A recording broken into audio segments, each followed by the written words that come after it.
Assalamualaikum warahmatullahi wabarakatuh. Selamat pagi menjelang siang ya para pejuang cuan dan pejuang sangguters.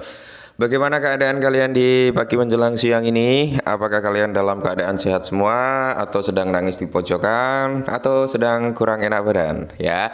Semoga kalian dalam keadaan sehat semua ya, dan saya doakan buat kalian sukses semua. Amin, mantap jiwa.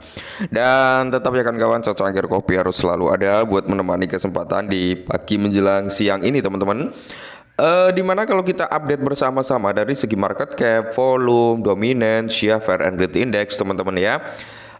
Di sini dari market cap aja udah terlihat mengalami retracement sebesar 0,50%. Kali ini udah berada di area 2,32 triliun dolar teman-teman. Sedangkan volume mengalami penurunan sebesar 16,88 yang semalam itu sempat menyentuh di area 80 sekian billion ya teman-teman. Kali ini berada di area 72 billion.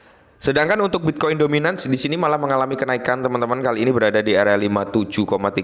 Semoga saja Bitcoin dominance ini teman-teman ya, kalau dia naik segeralah ya membuat Bitcoin ini menjadi klimaks. Habis itu konsolidasi, Bitcoin dominance ini mengalami koreksi, dan lalu kita bisa melihat kinerja daripada altcoin mungkin nggak tertahan gitu kan. Dan kalau kita lihat daripada fair and great index berada di area 56 dalam kondisi netral. Parameter harga untuk Bitcoin sendiri hari ini berada di area 67.200-an. Sedangkan untuk kinerja daripada altcoin teman-teman ya, bisa kita lihat sendiri. Beberapa altcoin seperti BNB dan Solana ini BNB dan Ethereum ya mengalami retracement, sedangkan untuk Solana sedang mencoba untuk recover ya kan. Dan kali ini teman-teman ya, ada sedikit informasi nih yang cukup menarik. Apakah minggu-minggu ini memang akan terjadi pada kinerja XRP? Jadi kalau memang minggu-minggu ini terjadi pada kinerja XRP, ya kita akan melihat sesuatu hal yang cukup menarik gitu. Apa sebenarnya yang akan terjadi? Kita langsung bahas. Meskipun harga daripada XRP dia berada di area 0,5 teman-teman ya. Tapi ini ada minggu-minggu ini yang cukup menarik, yang mungkin notabene ini bisa membawa kinerja ledakan harga daripada XRP gitu ya. Kita bahas. Nah, jadi di sini teman-teman, minggu ini bisa jadi sangat menarik bagi pemegang XRP. Inilah beberapa alasan yang mungkin cukup menarik. Nah, minggu ini dapat menjadi periode penting bagi pemegang XRP dengan apa? 3 peristiwa besar yang bertepatan dan berpotensi membentuk lanskap keuangan dan geopolitik. Seperti yang dibagikan oleh email ya Crypto Barbie, peristiwa ini dapat membawa perkembangan penting bagi komunitas XRP. Pertama, KTT Brest 2024 akan diselenggarakan di Kazan, Rusia dari tanggal 22 hingga 24 Oktober, teman-teman. Jadi udah mulai nih ya kan. KTT tahun ini sangat penting karena apa? Merupakan pertemuan pertama setelah blok tersebut diperluas dengan menyertakan Arab Saudi, Mesir, Uni Emirat Arab dan Iran ya, Ethiopia, yang secara efektif akan menggandakan jumlah keanggotaannya. Mantap jiwa ya. Agenda yang akan difokuskan pada peningkatan kerjasama di bidang politik dan keamanan, ekonomi dan keuangan, serta hubungan budaya dan kemanusiaan. Pembahasan utama akan mencangkup reformasi tata kelola ekonomi global dan peningkatan anggota baru ke dalam kerangka BRICS. Nah, KTT tersebut juga akan membahas pembentukan sistem pembayaran BRICS perubahan iklim, kerjasama energi, keamanan, rantai pasokan, dan kolaborasi 5 ya ilmiah dengan XRP sebagai pelopor adopsi BRICS. Perluasan blok dan acara penting ini dapat menguntungkan aset digital. Mantap jiwa ya. Nah, jadi di sini teman-teman ya, kalau kita masuk ke X ya, yang dikutip oleh Amelia ini teman-teman ya. Jadi semua peristiwa ini terjadi pada waktu yang bersamaan. Minggu depan bisa menjadi sangat menarik bagi pemegang XRP, di mana ada acara BRICS Summit 2024 Oktober ya, yang dimana akan dilakukan di Kansas, Rusia.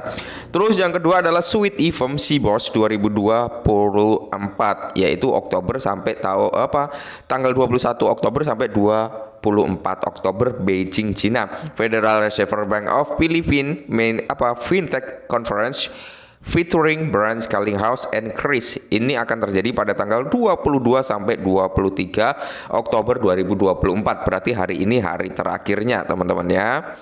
Nah, lantas SIBOS 2024 pada saat yang sama acara Swift SIBOS 2024 dijadwalkan pada 21 sampai 24 Oktober di Beijing, Tiongkok. Konferensi tahunan ini mempertemukan para profesor jasa keuangan untuk membahas tren dan inovasi terkini dalam perbankan dan keuangan, ya kan?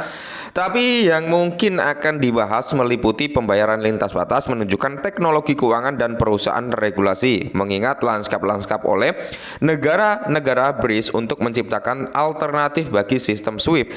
Kawasan dari acara ini dapat memiliki implikasi signifikan bagi keuangan internasional dan peran XRP dalam transaksi lintas batasnya. Mantap jiwa ya. Yang berikutnya adalah konferensi Fintech Bank Sentral Federal Philadelphia ya. Selain itu, Federal Reserve Bank of Philadelphia akan menyelenggarakan konferensi fintech pada tanggal 22 sampai 23, berarti hari ini adalah hari terakhir, di mana yang menghadapi eksklusif Ripple, Brand Garlinghouse dan Chris Lesser. Acara ini akan membahas persimpangan antara teknologi dan keuangan dengan fokus pada perkembangan regulasi mata uang digital dan teknologi blockchain, teman-teman. Peristiwa para eksklusif Ripple menunjukkan semakin pentingnya teknologi blockchain di sektor keuangan dan dapat memberikan pembaruan penting tentang integrasi XRP ke dalam sistem keuangan utama. Dengan semua peristiwa ini yang terjadi hampir bersamaan, pasukan XRP punya banyak alasan untuk bersemangat. Oke, ekosistem ini juga baru-baru ini melihat masuknya CoinMeme yang menambahkan kegembiraan.